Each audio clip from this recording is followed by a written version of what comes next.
안녕하세요. 주식하는 개발자 퍼플입니다. 이번에는 CNN의 Fear and Greed 인덱스에 대해서 알아보도록 하겠습니다. 여기에서는 공포와 탐욕 지수라고 부르도록 하겠습니다. 구독과 좋아요 부탁드리면서 오늘의 내용을 시작하도록 하겠습니다. 투자 역사상 가장 위대한 투자가라고 불리는 워렌 버핏은 다음과 같은 명언을 남겼습니다. 다른 사람들이 탐욕스러울 때 두려워하고 다른 사람들이 두려워할 때 탐욕스러워져라. 오늘은 이 명언과 직접적인 관련이 있는 지표를 살펴보도록 하겠습니다. 시장의 심리를 표현하는 방법은 쉽지 않습니다. 심리라는 것은 정성적이고 주관적인 범주에 속하기 때문에 정량적으로 표현한다는 것은 쉬운 일이 아닐 것입니다. 그러나 공포와 탐욕의 심리를 정량적인 수치로 표현한 것이 있는데 그것은 바로 CNN의 Fear and Greed 인덱스입니다. 즉 공포와 탐욕 지수입니다. CNN에서 총 7가지의 지표를 통해 산출한 심리 지수로 시장 참여자들이 어떠한 감정 상태로 시장에 참여하고 있는지를 보여주는 지수입니다. 공포와 탐욕 지수는 퍼플 트레이딩의 심리 분석 도구이기도 합니다. 주식시장에서 불확실성은 다양한 시장의 심리적 변동성을 키웁니다. 변동성은 곧 시장 참여자들의 공포심을 유발하게 됩니다. 그래서 S&P 500 지수의 옵션을 기반으로 하는 빅스 지표를 공포 지수라고 하기도 합니다. 공포와 탐욕 지수는 시장의 이러한 심리 상태를 잘 표현해주고 있습니다. 공포와 탐욕 지수는 그 값이 100에 가까울수록 극단적인 탐욕 상태를 나타내고 0에 가까울수록 극단적인 공포 상태를 나타냅니다. 2022년 10월 19일 현재 공포와 탐욕 지수는 다음과 같습니다. 공포와 탐욕 지수를 구성하는 7가지 지표들을 살펴보겠습니다. 가장 먼저 시장 모멘텀 지표를 살펴보겠습니다. 이것은 지난 몇 개월 동안의 주가와 비교하여 주식시장 수준을 살펴보는 것인데 S&P 500이 이전 125 거래일의 이동평균보다 높으면 긍정적인 모멘텀의 신호이고 지수가 이 평균보다 낮으면 투자자들이 의기소침해지고 있다는 것을 의미하며 이것은 곧 부정적인 모멘텀의 신호입니다. 공포와 탐욕 지수는 부정적인 모멘텀을 두려움에 대한 신호로 사용하고 긍정적인 모멘텀을 탐욕에 대한 신호로 사용합니다. 다음은 주가의 강도를 나타낸 지표입니다. 주가의 강도는 뉴욕 증권거래소에 상장된 주식 중 52주 신고가를 달성하는 주식 수와 52주 신저가를 달성하는 주식 수의 비율을 나타내는 지표입니다. 저점보다 고점이 더 많다면 이는 강세 신호이며 탐욕에 대한 신호입니다. 즉, 신고가 종목이 많으면 탐욕에 대한 신호이고 신저가 종목이 많이 나타나면 공포에 대한 신호로 보는 것입니다. 이어서 주가의 폭에 대해 알아보겠습니다. 주식시장은 수천 개의 주식으로 구성되어 있습니다.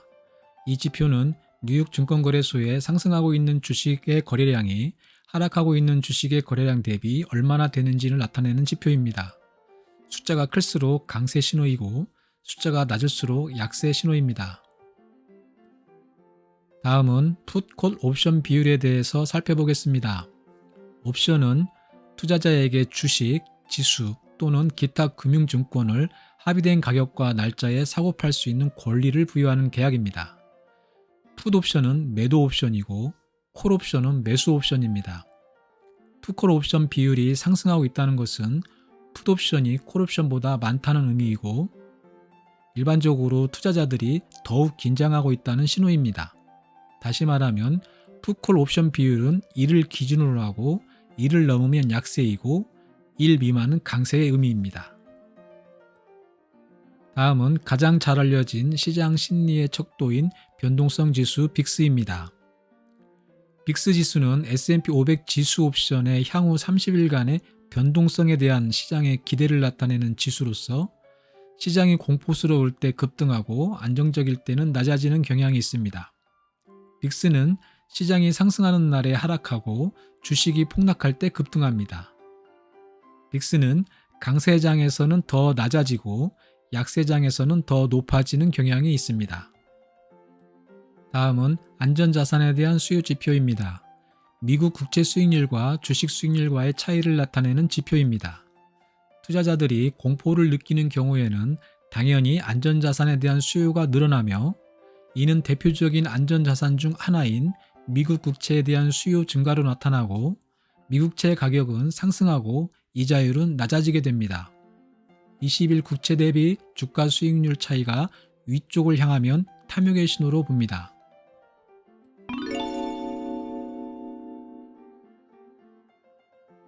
마지막으로 정크본드의 수요에 대한 지표입니다. 정크본드는 다른 채권에 비해 채무 불이행 위험이 더 높습니다. 채권 수익률 또는 채권에 투자하여 얻는 수익은 가격이 오르면 하락합니다. 투자자들의 정크본드에 대한 수요가 증가하면 수익률은 떨어집니다. 마찬가지로 수익률은 사람들이 매도할 때 상승합니다. 따라서 정크본드 수익률과 안전한 국채 수익률 간의 스프레드가 작다는 것은 투자자들이 더 많은 위험을 감수하고 있다는 신호입니다.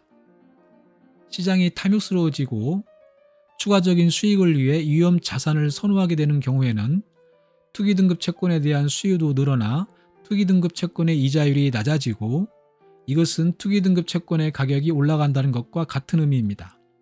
결국 우량한 투자등급 채권과 위험한 투기등급 채권 간의 이자 수익률 스프레드가 좁아지는 현상이 나타납니다. 반대로 시장이 공포스러울 때는 아무도 위험한 투기등급 채권을 사려 하지 않기 때문에 투기등급 채권의 이자율이 급격히 올라가게 됩니다. 이상 CNN의 Fear and Greed 인덱스에 대해서 알아보았습니다. 영상을 만드는데 여러분의 구독과 좋아요는 큰 힘이 됩니다. 더 나은 콘텐츠로 보답하겠습니다. 이상 주식하는 개발자 퍼플이었습니다.